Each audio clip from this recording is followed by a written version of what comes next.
Ora se trata de gripe normal, vitamina C por prevenir ou curar sintomas. Pero esaki está facts ou ficcion.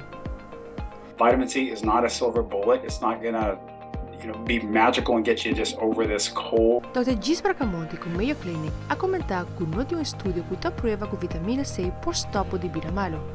Tem algum estudio que está sugerindo que vitamina C por ayuda a aliviar sintomas, pero solamente 10%. Pero vitamina C é uma parte importante de saúde. It helps collagen formation. It helps tissues heal.